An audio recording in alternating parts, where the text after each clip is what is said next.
Allahu Akbar.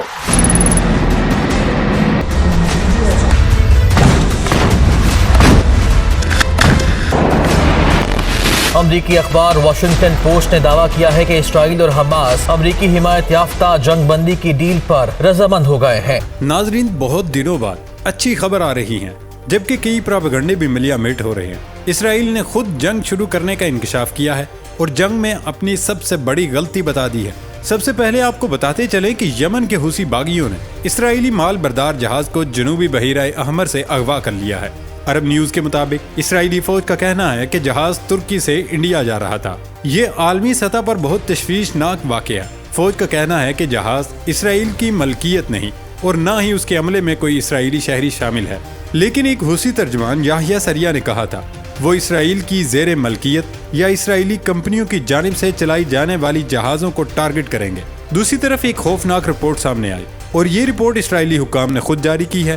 7 اکتوبر کے Hamas حملوں سے متعلق اسرائیلی تحقیقاتی رپورٹ میں انکشاف کیا گیا ہے کہ حماس کے جنگجوؤں کا میوزک فیسٹیول پر حملے کا کوئی منصوبہ نہیں تھا۔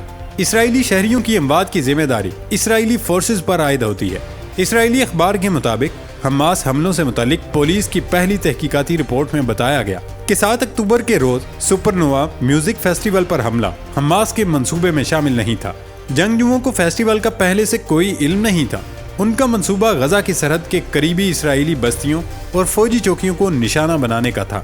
رپورٹ کے مطابق حماس کے جنگجوؤں کو ڈرونز اور پیراشوٹوں کے ذریعے اسرائیلی علاقوں میں اترتے وقت فیسٹیول کا علم ہوا، جس کے بعد انہوں نے موقع پر ہی سپر نووا میوزک فیسٹیول پر حملے کا فیصلہ کیا تھا۔ اسرائیلی اخبار نے پولیس تحقیقات میں فیسٹیول میں ہونے والی ہلاکتوں سے متعلق بتایا کہ 7 اکتوبر کے حملوں کے وقت موقع پر پہنچنے والے اسرائیلی ہیلی کاپٹر کی جنگجوؤں پر جوابی فائرنگ کی زد میں میوزک فیسٹیول کے شرکاء بھی آئے۔ رپورٹ کے مطابق حملے میں بچ جانے والی ایک اسرائیلی خاتون نے اکتوبر میں ہی اسرائیلی ریڈیو کو بتایا تھا کہ اسرائیلی فورسز کی فائرنگ سے اپنے ہی کئی لوگ مارے گئے تھے۔ فیسٹیول پر حماس کے حملے کے دن 4400 افراد وہاں موجود تھے۔ حماس کے جنگجوؤں نے اسرائیلی فورسز کی ریڈار سسٹم اور انڈر گراؤنڈ سینسر جیسے ہائی سیکیورٹی رکاوٹیں توڑتے ہوئے فیسٹیول، فوجی پوسٹوں اور اسرائیلی قسموں پر حملہ کر کے 1200 سے زائد لوگوں کو ہلاک کر دیا تھا۔ رپورٹ میں بتایا گیا کہ حماس کی جانب سے یرغمال بنائے گئے افراد سے کی گئی تفتیش اور اسرائیل کی جوابی کارروائیوں میں جان گنوانے والے جنگجوؤں سے برآمد ہونے والے ٹارگیٹڈ لوکیشنز کے نقشوں اور دیگر ذرائع سے جمع کیے گئے شواہد کی بنیاد پر پولیس انویسٹیگیٹر اس نتیجے پر پہنچے کہ فیسٹیول پر حملہ حماس کے منصوبے میں شامل نہیں تھا۔ حماس کے جنگجوؤں نے فیسٹیول پر حملہ سرحد سے آ کر نہیں کیا تھا، بلکہ اس حملے کے لیے انہوں نے قریبی ہائی وے کا انتخاب کیا تھا۔ رپورٹ میں بتایا گیا کہ ابتدائی طور پر 2 روزہ میوزک فیسٹیول کے لیے جمعرات اور جمعے کے دنوں کا اعلان کیا گیا تھا، تاہم بعد میں منگل کے روز اس میں 1 روز کا اضافہ کرتے ہوئے فیسٹیول کو ہفتے تک جاری رکھنے کا فیصلہ کیا گیا تھا، جو ایک دعوے کے مطابق اسرائیلی ایجنسیوں نے کیا تاکہ وہ کارروائی کر سکے اور الزام حماس پر ڈالا جا سکے۔ یہ بھی انکشاف ہوا کہ میوزک فیسٹیول پر حماس کے پہلے راکٹ حملے سے قبل ہی بڑی تعداد میں شرکاء حملے کے مقام سے دور نکل چکے تھے، تاہم موقع پر موجود کافی شرکاء حماس کے جنگجوؤں پر جوابی حملہ کرنے والے اسرائیلی فورسز کے ہیلی کاپٹر کی فائرنگ کی زد میں آ کر ہلاک ہوئے۔ اس فیسٹیول پر حملے میں 17 پولیس افسران، 364 افراد ہلاک ہوئے۔ ناظرین، اب آتے ہیں کل اور آج کی کارروائی کی طرف۔ ہم بارہا کہتے رہے کہ جنگ انسانوں کو کھا رہی ہے، یہ انسانیت کو ختم کر رہی ہے۔ جنگ کسی مسئلے کا حل نہیں، لیکن ہر طرف سے جنگ کی ہی واہ واہ ہو رہی۔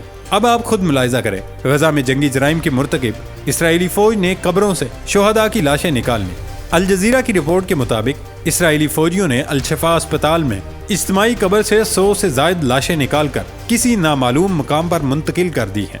اسرائیلی فوج نے بلڈوزر کے ذریعے کھود کر شہیدوں کے جسد خاکی نکالے۔ شہید فلسطینیوں کو الشفا اسپتال کے احاطے میں اجتماعی طور پر دفنایا گیا تھا۔ بڑی تعداد میں لاشوں کی وجہ سے انتظامیہ نے اجتماعی تدفین کا فیصلہ کیا تھا۔ الشفا اسپتال کو چاروں اطراف سے اسرائیلی فوج نے گھیرے میں لے رکھا ہے، جہاں متعدد زیر علاج مریض اور نوزائیدہ بچے انتقال کر چکے ہیں۔ اسرائیل کا دعویٰ ہے کہ حماس نے اسپتال کے نیچے سرنگیں بنا رکھی ہیں، لیکن اپنے دعوے کو ثابت کرنے کے لیے ایک ثبوت بھی پیش نہیں کیا۔ ناظرین، ہمارا مقصد آپ کو صرف وہی معلومات دینا ہے جو تحقیق پر پورا اترتے ہیں اور اس میں شک و شبہ کی کوئی گنجائش نہ ہو، اس لیے یہ بھی ہمارے مقاصد میں شامل ہے۔ آپ کو فیکٹ چیک کے ذریعے درست معلومات بھی پہنچائیں۔ حال ہی میں فلسطین کے معاملے پر سوشل میڈیا پر پروپیگنڈے جاری رہے۔ اس منفی پروپیگنڈے کی اصل کہانی کا پردہ آج ہم فاش کریں گے۔ سوشل میڈیا پر ایک جہاز کو اسلحہ پاکستان سے اسرائیل لے جانے کی جھوٹی اور من گھڑت کہانی بیان کی جا رہی ہے۔ بتایا جا رہا ہے کہ ایک سیاسی جماعت کے حامیوں نے سوشل میڈیا پر فلسطین کے معاملے پر پروپیگنڈا مہم شروع کر رکھی ہے۔ اس مہم میں پاکستان پر اسرائیل کو اسلحہ فراہم کرنے کا جھوٹا الزام لگایا گیا، لیکن حقیقت یہ ہے بحرین سے راولپنڈی جانے والی پرواز افغان مہاجرین کے برطانوی انخلاء کا حصہ ہے، نہ کہ اسلحے کی کھیپ کی اسرائیلی منتقلی ہے۔ دوسری جانب سوشل میڈیا کے اس پروپیگنڈے کو بھارتی میڈیا نے خبر بنا کر پیش کیا۔ ایک طرف ہم خود اپنے ملک کے خلاف منفی مہم چلا رہے ہیں تو دوسری طرف دنیا بھر میں سوشل میڈیا اسرائیل اور مغرب کے حق میں متحرک ہے۔ دنیا بھر کے بڑے بڑے سوشل میڈیا پلیٹ فارمز اسرائیل کے کہنے پر غزہ جنگ سے متعلق پوسٹیں ہٹانے لگی۔ اس جھوٹے پروپیگنڈے کے بعد اسرائیلی حکام کی جانب سے سوشل میڈیا پلیٹ فارم سے بھی پوسٹیں ہٹانے کی خبریں سامنے آئی ہیں۔ رپورٹس کے مطابق اسرائیل کی درخواست پر فیس بک کی سرپرست کمپنی میٹا اور ٹک ٹاک نے غزہ جنگ سے متعلق ہزاروں پوسٹ ڈیلیٹ کر دی ہیں۔ غزہ کے الشفا اسپتال سے متعلق اسرائیلی جھوٹے دعوے کا مغربی میڈیا بھی پول کھولنے لگا ہے۔ رپورٹس میں کہا گیا کہ ٹک ٹاک، فیس بک اور انسٹاگرام کو اسرائیل سے 8,000 سے زائد درخواستیں ملی ہیں۔ اسرائیلی درخواستوں میں شامل 94% غزہ جنگ پوسٹوں کو ایپ سے ہٹا دیا گیا ہے۔ اسی طرح دنیا کے امیر ترین شخص اور ایکس کے مالک ایلن مسک نے فلسطینیوں کے حق میں پوسٹ کرنے والوں کا اکاؤنٹ معطل کرنے کی دھمکی دے دی ہے۔ اسرائیلی بربریت اور فلسطینی نسل کشی پر شدید الفاظ میں مذمت کرنے والے ایلن مسک نے ایکس پر فلسطینیوں کے حق میں 2 جملے لکھنے پر پابندی عائد کر دی ہے۔ ایلن مسک نے ایکس پر جاری کردہ بیان میں کہا کہ جو کوئی بھی ایکس پر فلسطینیوں کا مقبول نعرہ دریا سے سمندر تک یا نو آبادیات کا خاتمہ لکھے گا اس کا اکاؤنٹ معطل کر دیا جائے گا۔ ایلن مسک کے اس فیصلے پر ہیومن رائٹس واچ کے ڈائریکٹر عمر شاکر شدید تنقید کی ہے۔ انہوں نے سوشل میڈیا پر لکھا کہ پرامن اور جائز تقریر پر صارفین کو خاموش کرنے کی دھمکی دینا ایلن مسک کی نچلی سطح ہے۔ دوستو، تمام سوشل میڈیا پلیٹ فارمز پر ایکس ایسا ہے جہاں بولنے اور لکھنے کی آزادی بہت بہتر ہے۔ خصوصاً اسرائیلی اور فلسطین پر ایکس نے کمال کر دکھایا ہے۔ دنیا میں 2 پلیٹ فارمز نے اسرائیلی اور ان کے سرپرستوں امریکہ، برطانیہ اور دیگر کو جتنا نقصان پہنچایا شاید ہی کبھی پہنچا ہو۔ الجزیرہ کو تو براہ راست امریکہ نے دھمکیاں دی۔ امریکی سیکرٹری خارجہ نے قطر کو کال کر کے اسے اوقات میں رہنے کا پیغام دیا۔ دوسری طرف ایلن مسک بھی نشانے پر آ چکا ہے۔ اس کی ایک پوسٹ کے ساتھ محض اتفاق کو ان کا جرم قرار دیا گیا اور انہیں دفاعی پوزیشن میں لا کھڑا کر دیا۔ تماشا دیکھیے کہ اسرائیلی جارحیت میں اس کے ساتھی نمبر 1 امریکہ نے ایکس کے اشتہارات بند کر دیے ہیں۔ ایلن مسک پر وائٹ ہاؤس کی جانب سے یہود دشمنی اور نسل پرستی پر مبنی نفرت کو فروغ دینے کا الزام لگایا گیا۔ وائٹ ہاؤس کے مطابق یہ ہماری اقدار کے خلاف ہے کہ ایک شخص نے اپنے پلیٹ فارم پر یہ آزادی کیوں دے رکھی ہے کہ ظالم اور جابر اسرائیل اور اس کے سرپرستوں کی حقیقت دنیا کے سامنے لائی جائے۔ ناظرین، سوشل میڈیا پر کئی ایسے بھی لوگ ہیں جو فلسطین سے اظہار ہمدردی کر کے پیسے بھی کما رہے ہیں۔ سوشل میڈیا پر ایسے کئی انفلوئنسز اسرائیل اور غزہ کی جنگ سے متعلق غلط معلومات اور دلخراش مناظر ایکس پر پوسٹ کر کے ان کی تکلیف سے پیسہ کما رہے ہیں۔ اکتوبر میں انگریزی زبان میں ان انفلوئنسرز کا شائع کردہ مواد سب سے زیادہ دیکھا اور شیئر کیا گیا۔ یہ انفلوئنسرز مشرق وسطیٰ کے ماہر نہیں ہیں۔ انہوں نے حماس کی طرف سے ڈھائے گئے مظالم سے انحراف کر کے اور پرانی ایڈٹ کی ہوئی یا مصنوعی ذہانت کا استعمال کر کے بنائی ہوئی تصویروں سے موجود واقعات کی تصویر کشی کر کے لاکھوں فالورز حاصل کیے۔ غلط معلومات کا مطالعہ کرنے والے ماہرین کا کہنا ہے کہ اکاؤنٹس اشتعال انگیز اور اکثر غلط مواد پوسٹ کر کے واقعات سے رقم کماتے نظر آتے ہیں۔ اس مواد سے ایسے اکاؤنٹس کو ایکس کے ریونیو شیئرنگ اسکیم کے تحت پیڈ سبسکرائبرز اور آمدن ملتی ہے۔ ایسے مشہور ہونے والے نئے انفلوئنسرز کی قیادت 24 سال کے جیکسن ہنکل کر رہے ہیں۔ وہ روسی صدر ولادیمیر پوتن کے کھل کر حمایتی ہیں۔ اسرائیل اور غزہ میں تشدد کے بڑھنے کے بعد سے جیکسن کے اکاؤنٹ پر ان کے فالورز 4 گنا بڑھ کر 20 لاکھ ہو گئے اور اس جنگ کے موضوع پر ایکس پر پوسٹ کرنے والے تمام اکاؤنٹس میں سے انہیں سب سے زیادہ ویوز، ری ٹویٹس، لائکس اور جواب ملے۔ اس سب کی وجہ ایک خاص قسم کی ٹویٹس ہیں جو وہ کر رہے ہیں۔ وہ مسلسل غلط اور گمراہ کن دعوے کر رہے ہیں اور جیکسن کی پوسٹ کو ایکس پر 7 اکتوبر سے 2 کروڑ مرتبہ شیئر کیا گیا ہے۔ ایلن مسک نے پیسوں کے عوض ایکس پریمیم اور پریمیم پلس سبسکرپشن متعارف کرائے۔ پیسے دینے والوں کے ریپلائز کو بوسٹ ملتا ہے، یعنی وہ فیڈ پر پہلے نظر آتے ہیں۔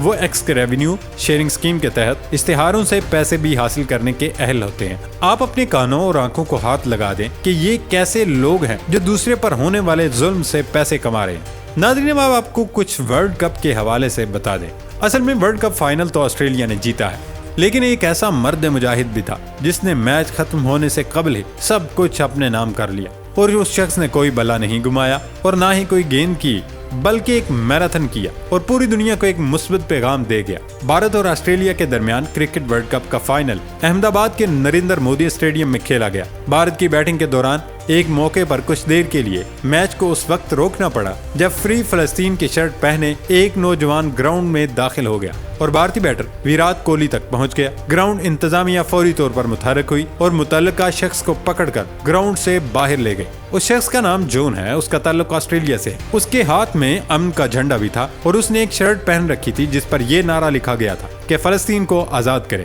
1 لاکھ سے زائد لوگوں کے سامنے یوں گراؤنڈ میں آنا بذات خود ایک جرأت ہے۔ اس شخص نے میڈیا کو بتایا کہ وہ فلسطین کے حق میں سامنے آیا اور فلسطین کو آزاد دیکھنا چاہتا ہے۔